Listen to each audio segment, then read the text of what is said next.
你係咪都經常發現前一日夜晚食唔完嘅米飯，用保鮮紙封好放進雪櫃冷藏，第二日拎出嚟一睇，米粒變得又乾又硬，好似小石仔一樣，用筷子戳都費勁。就算用微波爐轉咗幾圈，食入嘴入邊都好似舊蠟咁，一點米香味都冇，甚至食完仲覺得胃入邊頂住難受成日。如果你仲係用呢種錯誤嘅方法處理剩飯，咁你唔單止係喺度浪費糧食，更加係喺度糟蹋全家人嘅胃。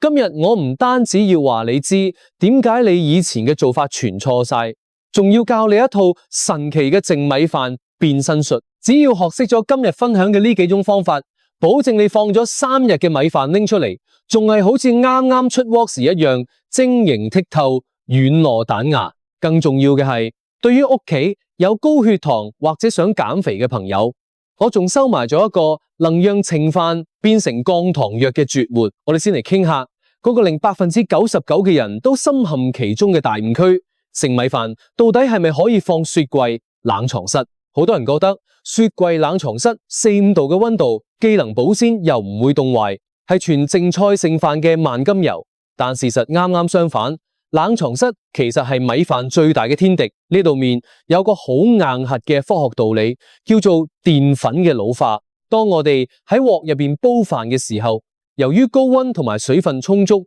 米飯吸飽咗水。呢個就係點解啱啱煮熟嘅米飯摸落去軟，食落去香，望落去仲亮晶晶嘅。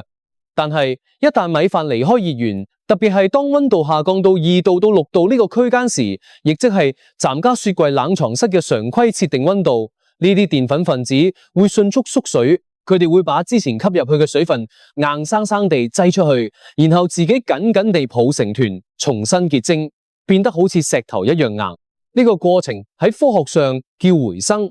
講白啲，你把米飯放冷藏，其實係喺度俾澱粉老化提供一個功率最強嘅加速器。呢種老化嘅米飯唔單止口感差得好似嚼木頭渣咁，更麻煩嘅係佢嘅物理結構發生咗變化，變得極難消化。對於腸胃功能本就偏弱嘅老人家同埋細路仔嚟講，食呢種冷藏後嘅硬米飯，簡直就係俾腸胃增加負擔，好容易引起胃脹、胃痛。好多人抱怨自己胃唔好，其實有時唔係胃本身出咗問題，而係你長期喺度食呢種老化嘅澱粉。你以為自己慳咗錢，節約咗糧食，實際上卻喺度慢慢透支家人嘅健康。睇到呢度，你可能會諗，既然冷藏會讓米飯變硬變難食，咁剩飯係咪只能掉咗？唔好急，凡事都有兩面性。雖然冷藏會讓米飯嘅口感變差，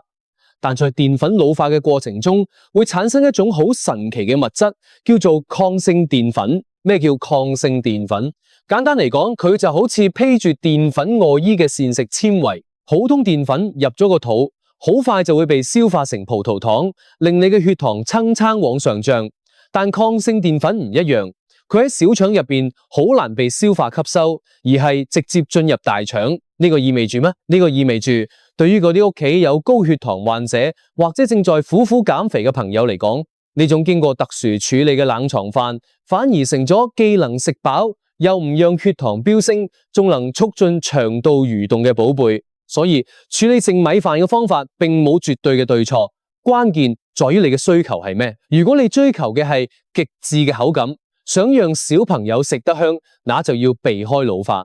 如果你追求嘅係控糖減脂，那就要利用好呢個老化嘅過程。為咗讓大家睇得更明白，我根據唔同嘅需求，把剩米飯嘅處理方法整理成咗幾套具體嘅方案，大家可以對照下睇邊種最適合你屋企。如果你屋企有小朋友或者老人家牙口唔好，就想食口軟熟嘅同新煲出嚟一樣嘅米飯，那一定要用呢一招。第一種方法，等飯食完咗，趁住剩米飯仲有餘溫，甚至仲有啲燙手嘅時候，趕緊喐手，千祈唔好等佢喺台上面放涼咗先處理。第一步，撥散，用飯薯把米飯輕輕撥鬆散，唔好讓佢結成死結。第二步，分裝，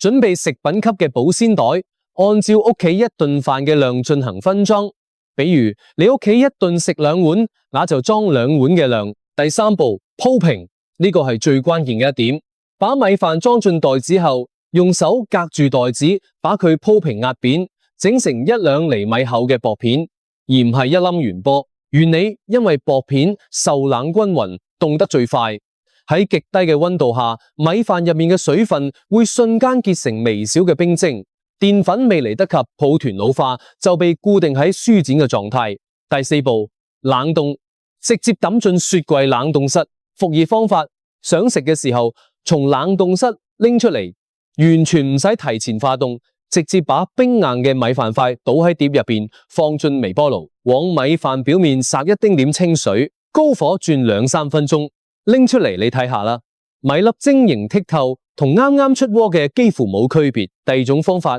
係冷藏降糖法，糖友同減肥人士嘅福音，呢一招係犧牲一點口感嚟換取更高嘅健康價值。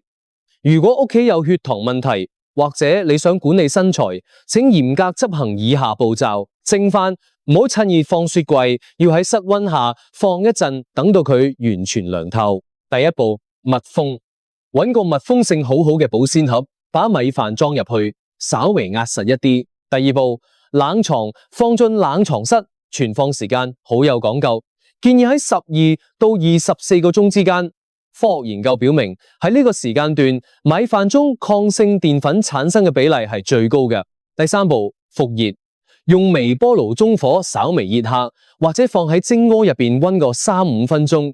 只要米飯唔再冰凍，能夠入口咗，就趕緊拎出嚟食。呢個時候嘅米飯口感會稍微硬一點，好有吉勁。最佳食法，呢種冷藏飯最適合做低油炒飯，因為佢米粒分明，唔黐連。炒嘅時候多配點紅蘿蔔丁、青豆、香菇同雞蛋，少放點油。每一口都要細嚼慢咽，咁樣唔單止能增加飽腹感，仲能令血糖升得好慢。第3種方法，燜飯加料法，從源頭延緩老化。其實想整米飯好處理，喺煮飯嘅時候就可以動點手腳，呢幾個小動作能令米飯喺起跑線上就贏咗。加點醋，煮飯嘅時候按1斤米1勺白醋嘅比例放入去，唔好擔心煮出嚟絕對冇酸味。醋酸喺高溫下會揮發掉，但醋能改變米飯嘅酸鹼度，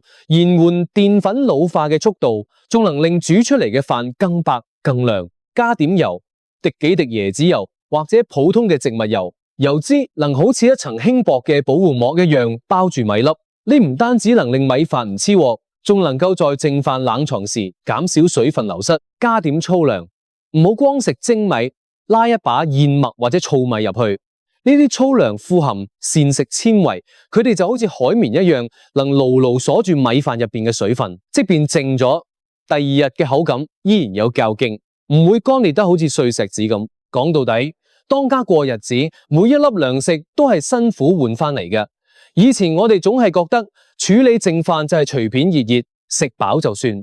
但今日傾完，你就會發現呢度面全係大智慧，尤其係屋企有老人家嘅，佢哋嗰一代人係由苦日子過嚟嘅，節約慣咗，哪怕米飯再硬再難食，佢哋都唔捨得頂，甚至仲會為咗唔浪費，強迫自己食落去。可係如果因為食咗唔健康嘅剩飯而傷咗脾胃、升咗血糖，最後去醫院花嘅錢夠買幾多袋大米啦？我哋學識呢啲科學嘅方法，把冷凍鎖水法同冷藏降糖法教俾父母，其實唔單止係喺度教佢哋點樣慳錢，更係喺度盡一份孝心，喺度用科學嘅方式護住佢哋嘅健康。生活其實就係由呢啲柴米油鹽嘅小事組成嘅，把每一碗飯處理好，把每一頓飯食明白，唔糟蹋糧食，唔委屈腸胃，呢日子自然就能過得紅紅火火。屋企嘅每一個人都能感受到嗰份實實在在嘅溫度。